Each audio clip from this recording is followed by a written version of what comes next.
Hello everyone! Mabuhay from the Philippines! Today, I'm going to show you how to make this DIY very easy face mask. I think that nowadays, every member of the family should have a face mask and we can make our own face mask. This face mask is so simple and really quick to make, and it can fit from kids to adults and even elders. All you need to do is to adjust the elastic for a better fit. And to make this, we don't need to print a pattern, we don't need sewing machine, and we don't need special fabrics. We will use what we have in our home. Please note that this is not of the same quality with medical grade or surgical face mask. But according to Dr. Willie Ong, if you don't have surgical mask, fabric face mask is better than nothing. We can use this to protect ourselves from dust and pollution and even to protect others when we cough or sneeze. What's also important is that you use this correctly. If you have smaller kids or toddlers and you want a perfect fit, you can make a smaller one with the same steps like this. This one I made for my 2-year-old and it fits her perfectly. And I use a shirt fabric as the elastic so that it will be softer on the skin. Let's start making our own fabric face mask for the whole family. The first thing that we will need to make our face mask is fabric. You can use your old clothes, pillowcases, or any breathable fabric that you have in your home. For this tutorial, I will use this leftover fabric that I used in making our pillowcases. We will also use a scissor, needle and thread, pins and safety pin, but this can be optional and you can also use clothespin, a marker or pen or pencil. I will also use a pointy stick, elastic, and you can also use any stretchable fabric that you have, and a ruler. The first thing that we will do is to cut 9 by 7 inches of fabrics.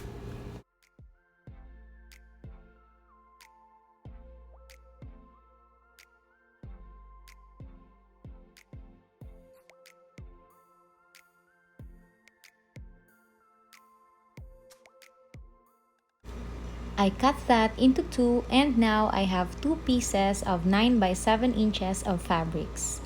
We will face the fabrics right sides together, and if you want a thicker mask, you can add more layers of fabrics. We can now stitch this here, and we will leave a gap here so that we can pull the inside out later. Now, if you can't stitch a straight line, and to make our stitching easier, we will make a stitch guide. We will draw a line 1/4 inch from the edge on all of the sides, and that will be our seam allowance and stitch guide. We will also mark the gap that we will leave, and this will be the start and end points of our stitches.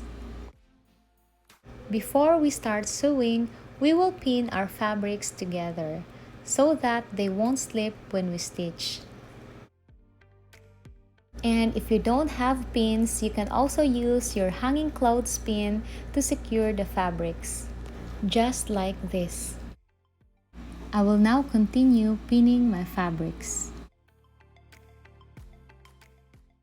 Now I will thread my needle.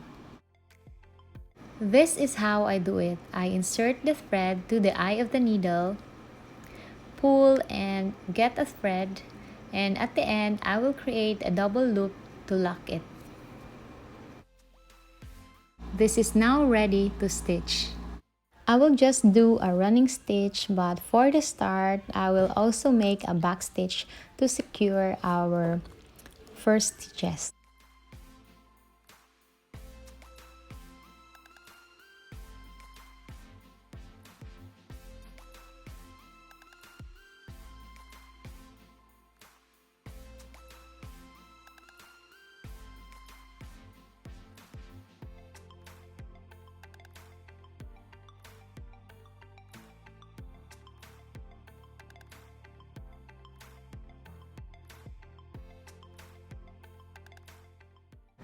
Now that I'm back to my starting point, I will just sew a running stitch all around, and on my end point, I will also make back stitches.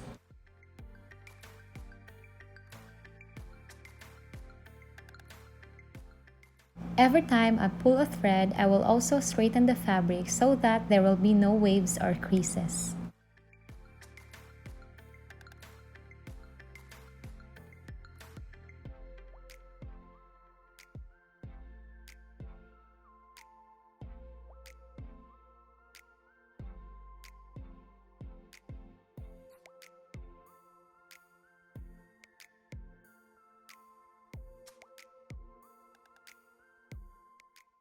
I am finished stitching all around, and I also leave the gap. Our next step is to trim the corners.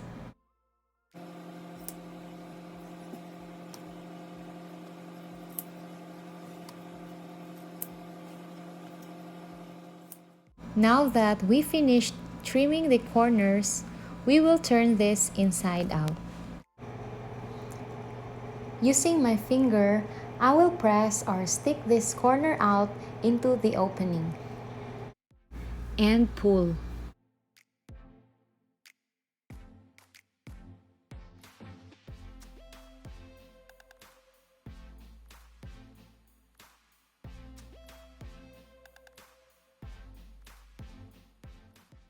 Now we will stick out the corners from the inside.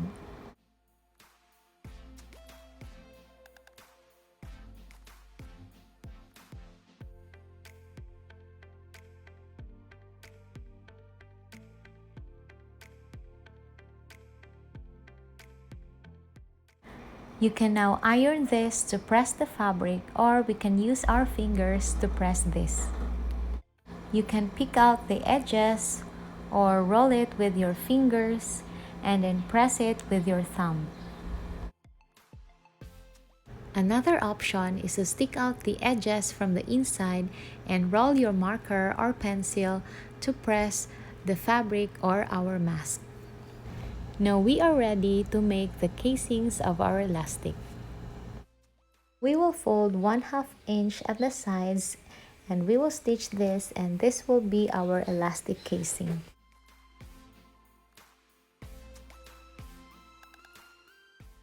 Pin this in place and do the same to the other side. The pins are in place. I've also made a stitch guide, and now I will just stitch this and I'll show you once I'm done. We have made the casings and we are now ready for the last step, which is to insert our elastics. Using a safety pin, insert your garter or elastic to the casing. The length of your elastic will depend on who will use the face mask, but this one is 15 inches long. This length is enough to fit my 6-year-old, me, and my husband. And that's it. Just tie the elastic or garter and do the same to the other side, and it's now ready to use. If you don't have elastic garters, you can use your stretchy old clothes and cut at least 1 inch wide and 15 inches long. After that, just stretch it and insert it to the casing of our face mask.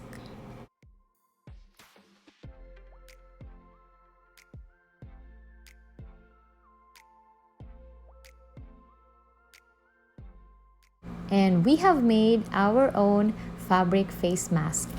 Just adjust the elastic to fit anyone in the family. You can also make or cut longer elastics if you want to tie it at the back of your head and not on your ears. I hope that you find this helpful. Stay safe and stay at home. Thank you for watching. Maraming salamat. Paalam. See you in my next videos.